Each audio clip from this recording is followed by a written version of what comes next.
Okay, I wanted to give you guys an update on my bike. This is also where I charge it every night. So you can see I've got it here in the garage.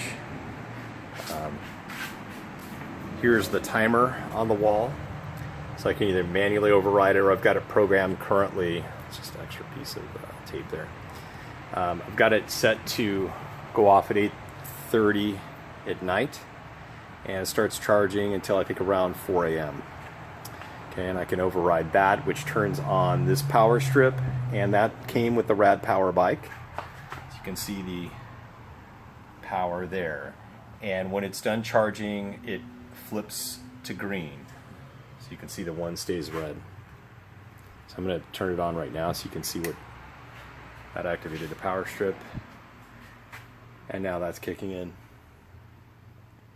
Okay, so from there, I plug this into the RadPower battery. The other two devices that I've got here, which you guys have seen, I'm very happy with this, is this 6,000 lumen light. I don't have it plugged in right now. Yeah, it's currently unplugged. But what you do is you plug it in here, like you pop that in there, that plugs in, it has its own adorable battery pack right here. And I just got that hanging in this section. Very happy with that light, works really well. It lasts on my commute, like I said, right now I'm sitting at around 16 miles round trip. Might be a little further now, I think my new location.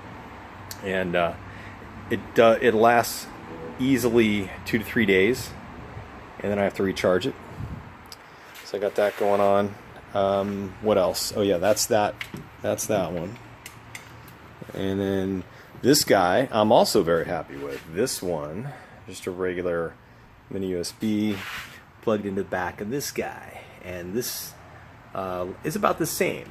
So what I do is, like every other day, I charge in my accessories, and that's for this guy. That's wireless. I'm activating that. Haven't ridden my bike in a while, so yeah, there. No, it still works. And then it'll, as I toggle through, it'll change patterns, right? Or it'll do left turn, right turn, all that good stuff. You can see that. Still very happy with that. That works really well. And I think you can see my review. I've got a video of that specifically, so you can check that out. So that's it. So I plug in those three things every other day and make sure I've got plenty of power.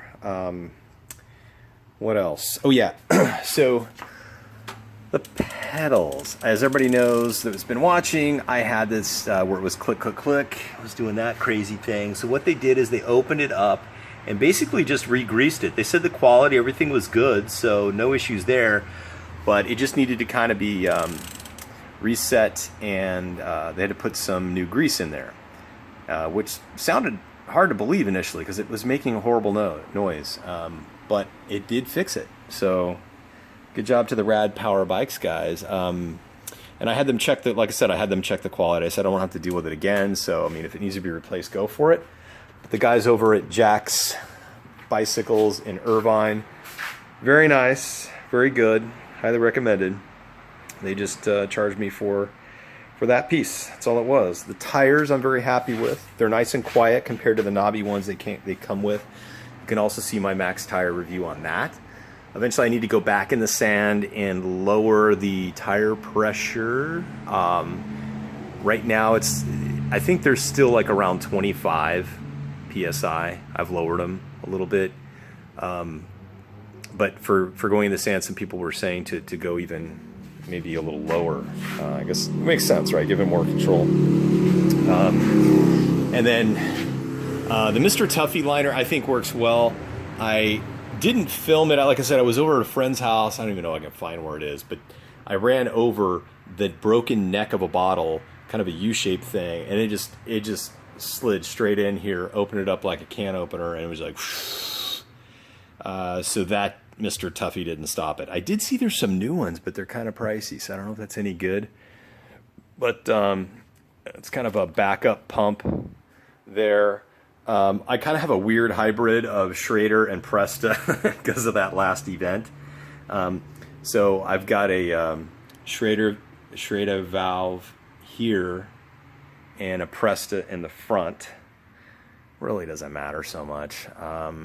What else? I think that's about it. Yeah, but the pedal thing's all good. I'm currently sitting at how many miles? Let's power this thing up. Got the blue light going on. Gonna activate this. You can see I've got 1,246 miles. I've got a full charge. So yeah, other than that, I mean, that's like the only major thing. The rear fender, this is the new fender that the Rad guys gave me. It's not bad. I mean, it's kind of, you know, I mean, it's like, I guess most bikes like this, right? It's a little flappy though. I find it a little flappy. I don't know if that's really good. And the front one's pretty solid. This is a much better design than their first iteration. So that's a big improvement.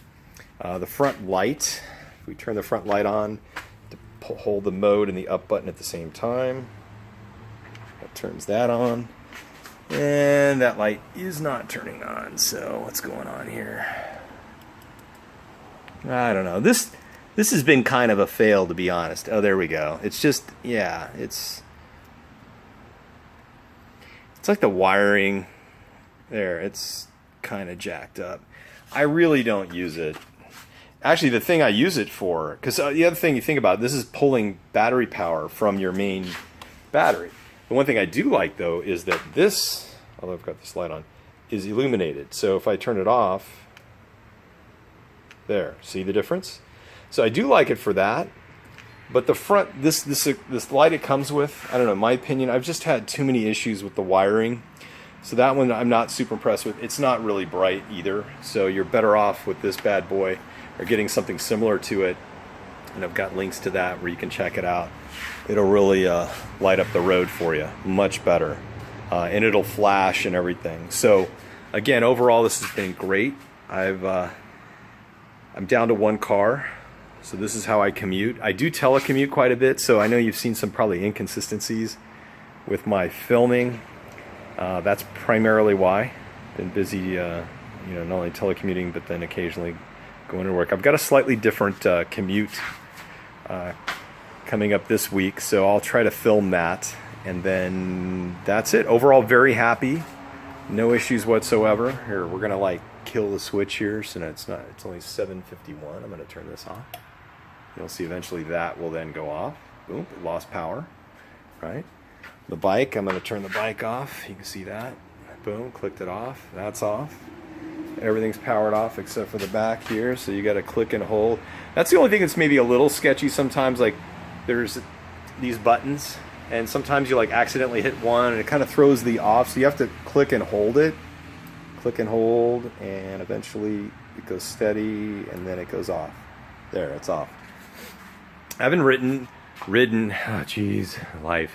I have not ridden my bike in probably 5 days. So I'm gonna go ahead and load everything up, get it ready to go. It'll automatically click on charge and then turn itself off in the morning. I'll be fully loaded, ready to go, start my commute. So you guys have any other questions, let me know. Otherwise, I'm very happy with it, and I will post the links to all the little gadgets and doodads I've got on this thing. So far, so good. And I think that was it. Oh, somebody also had a question about this guy. That's that kind of cheap alarm. I don't use it for the alarm, because it's hypersensitive. What I do, though, I like is this. It's just like, you know, it's kind of like a super loud buzzer. So when I'm cruising and a car gets in the way or whatever, I can just like zap them. So it's kind of nice. But yeah, it does have an alarm thing. It's kind of complicated to program, and I've just basically given up on that. I do use a different type of lock, which I can put the link onto. It's more like a motorcycle. It's like a little thing like that, clamps on here, and I don't have it with me right now. But yeah, I'm really happy with that one too. So that's it. All right, you guys take care. Hope this helps. See you. Bye.